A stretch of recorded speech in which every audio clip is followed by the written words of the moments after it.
Do you have a comprehensive financial plan? A financial plan is simply a collection of facts, assumptions, goals put together into a model to allow a client to pick individual paths to achieve an objective. I tend to break down financial planning process into 3 phases. Each phase takes roughly a month to accomplish. It's not because it's that work effort's that long. It's just the duration is on average a month. Now, the reason why I say this is I've done about 250 financial plans, and because of work-life balance with the clients, travel, vacations, conflicts, a financial phase roughly takes about a month. So if we move along to the first phase, which is define the facts, what we do is we want to break down what the income statements are, the balance sheet, and explode the investments. So from a balance sheet perspective, we want all the investments, right? The 401k, the IRAs, the Roths, the 529s, and then the personal property, the homes, the rental properties, and then let's add the liabilities. Maybe it's the mortgage, credit card debt, and then any other notes that you have. And the summation of those would be the net worth. Then we want to bring along the income.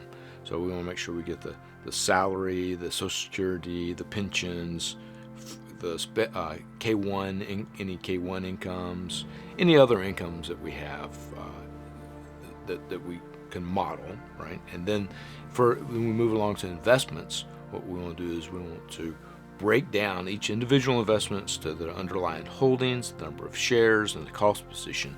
That way we can have a clean picture of what the financial portfolio looks like. And that concludes phase 1. If we move along to phase 2, it's quantify the goals. And in this is the time to dream big, right? Let's include, make the spouse, make sure that there is alignment between the spouses in terms of goals. Even if they're divergent, let's make sure that we're there. We can work with either aligned goals or if they're divergent, that's fine. It just makes it a little bit easier if they're aligned. Anyway, so a goal is simply a future expense. And future expenses, goals, I need to have 3 variables for: frequency, duration, and amount. And frequency is how often this expense occurs. Duration is for how long, and amount is how large the expense is. For example, retirement auto. Maybe you buy the car every 5 years, or maybe 7. Maybe it's a new Honda or a used Mercedes or whatever. And the duration is how long are you going to drive for? 20 years, 30 years? So examples of goals would be retirement travel, retirement auto, retirement medical, charitable intentions, family support, upsize, downsize, anything that you can imagine. Buy the ranch, buy the plane, all these are goals. And for each of those, we need the three variables.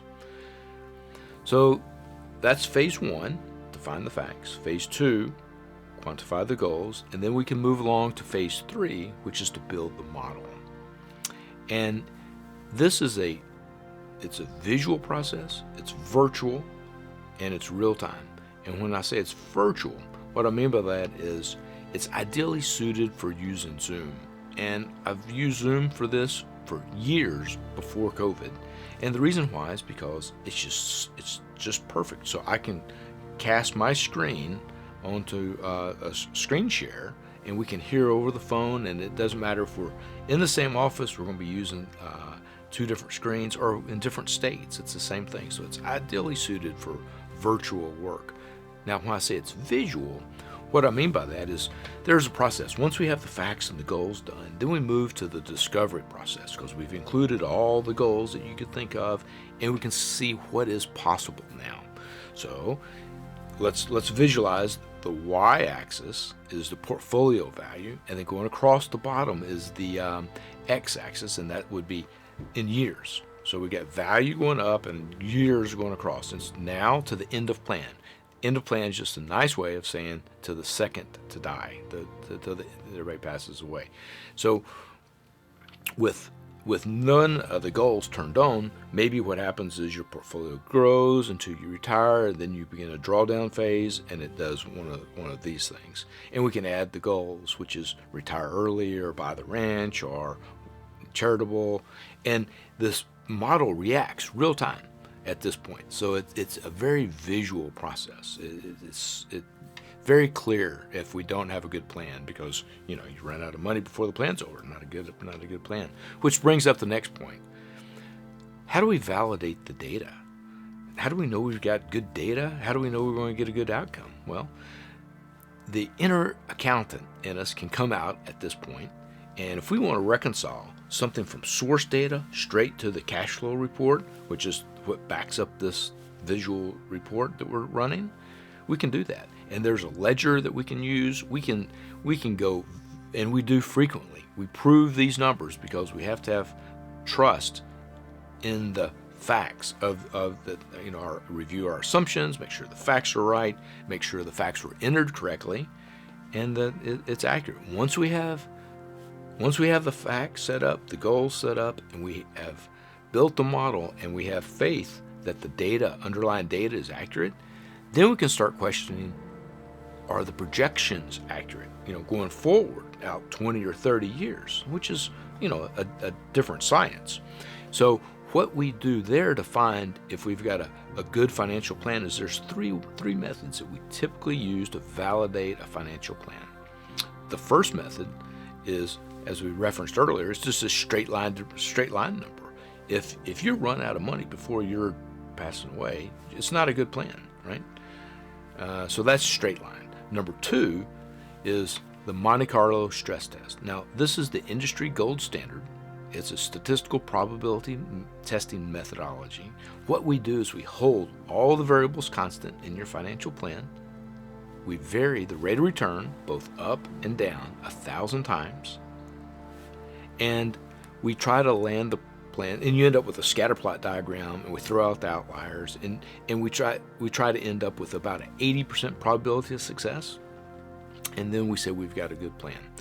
The third method that we use is, one of the reports that we generate is the cash flow report. One of its sub-reports is a cash flow detailed report, and it'll break down the amount of expenses that you have per year from now until the end of plan, and that's the outflow, right? And then we have the portfolio balance, and then we divide the two together, we'll end up with a drawdown percentage. And there's a lot of academic studies that back this up, but if it's in between 4 and 5%, you're probably going to be pretty good. Let's say that's a green plan.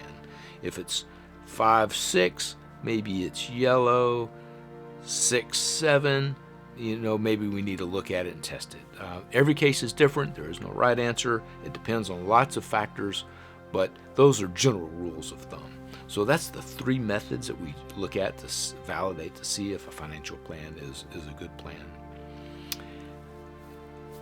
Now, once we've completed those, and we have what I refer to as a stabilized financial plan. I never say that the financial plan is completed, it's just stabilized.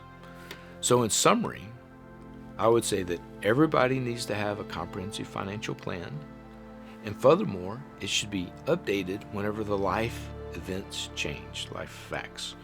Because people are getting married, or a new job, or retiring, or a promotion, or a healthcare event, or adoption, or babies, or moving, or upsize, downsize, all kinds of reasons. But those are reasons for us to update the financial plan. Thank you for taking the time to watch this. Please like and subscribe. Thank you.